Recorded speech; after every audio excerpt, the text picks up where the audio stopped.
Once upon a time, in a quiet village by the Calabar River, nestled in the heart of Cross River State, there was a man named Pastor Effiong. He was the founder of a small but growing church, Engpobong Church, which had gained a reputation for being blessed with miracles. Its members, many of whom were poor farmers and traders, believed that the pastor was anointed by God, and they came from distant lands to seek his blessings. But Pastor Effiong was not the holy man he appeared to be. Deep in his heart, he was driven by an unholy desire for power and fame.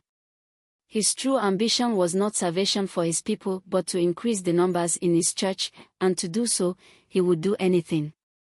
In the village lived an elderly man, Ike Abong, known as a wise storyteller. Ike Abong had seen many things in his long life, but nothing as strange as the rise of Pastor Effiong. The old man had long suspected that the pastor's miracles were too good to be true. He often told the villagers, "A tree that grows too fast has roots made of fire. It will burn and fall soon." The pastor, however, paid no attention to the old man's warnings, for he had a dark secret that helped him perform his miracles. In the dead of night, he would travel to the sacred hill behind the village, where the ancestor spirits rested. There, under the guidance of a powerful witch doctor named Ike, the pastor would perform ritual sacrifices. He used his church members, those who were desperate for answers, as pawns in his twisted plan. One of the most devoted members of the church was a Ghanam, a young woman who had lost her father to illness. She had come to the church in search of healing, and Pastor Effiong promised her that her father would be brought back to life if she gave her soul to God. Desperate and grieving, Ghanam agreed. "I will do anything to see my father again," she had said, her voice trembling. Pastor Effiong, in his twisted mind, saw Ghanam's grief as an opportunity. "Bring your father's body to the altar," he told her. "Only through sacrifice can your prayers be answered."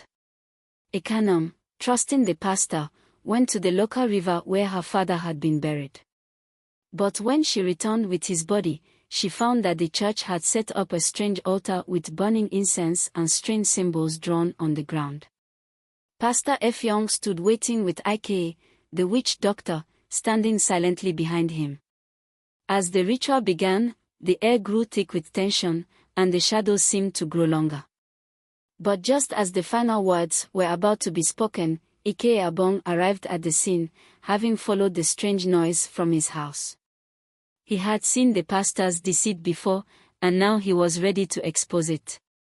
With his wise voice, he shouted into the night, "Stop! Pastor Effiong, your lies are no longer welcome in this village. You are not a man of God, but a man of darkness. You feed on the soul of the people, but the ancestors are watching." The pastor froze for a moment, his eyes narrowing. He could feel the wrath of the ancestors in the air. But Ike, the witch doctor, raised his hands and chanted louder, summoning the spirits to protect the pastor. The air crackled with energy, and a fierce storm began to stir. But Ike Abong, ever wise, had not come alone. He had called upon Nsaikak, the village hunter, who had a heart as fierce as a lion. Nsaikak carried with him a spear blessed by the spirits of the forest, known for its power to break curses and evil spells. With one swift motion, Nsaikak threw the spear into the ground before the altar, causing a powerful shockwave to spread. The storm stopped, and the witch doctor fell to his knees, his power vanishing like smoke. Pastor Effiong, now trembling, realized that the power he had so ruthlessly abused was slipping from his grasp. "Your time has come, Pastor," Ike Abong said, his voice firm but gentle. "The people of this village are not your sacrifices. You shall answer for your sins." Pastor Effiong, seeing the villagers slowly gathering around him, knew his reign was over. The villagers, once blind in their devotion, now saw the truth. Ghanam, weeping for the father she would never have, stood beside Ike Abong, her heart heavy with guilt for trusting the pastor. "I thought he was sent by God," she said softly. "But I see now that I was misled. The old storyteller nodded. It is easy to be misled when our hearts are full of pain and hope. But remember, my child, the truth will always find its way through the darkness.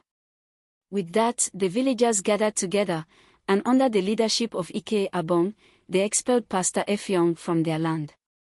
He fled into the forest, never to be seen again. As for Ike, the witch doctor, the ancestors claimed him, and he vanished without a trace, his dark powers now gone. From that day onward, the people of the village no longer trusted in false miracles.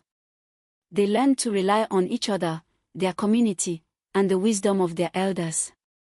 Ike Abong, though old, became the keeper of the village's traditions, passing on stories of truth and caution to the younger generation. And as for Ikanam, she found peace, not in the return of her father, but in the love and support of the people around her. She became a strong woman, one who would never again be deceived by false promises. The tale of Pastor Effiong became a legend in the village, a reminder that true faith comes not from power or numbers, but from honesty, community, and the light of truth. And so, the story of how the pastor used his members for rituals to grow his church was told for generations, so that no one would ever forget the price of deceit.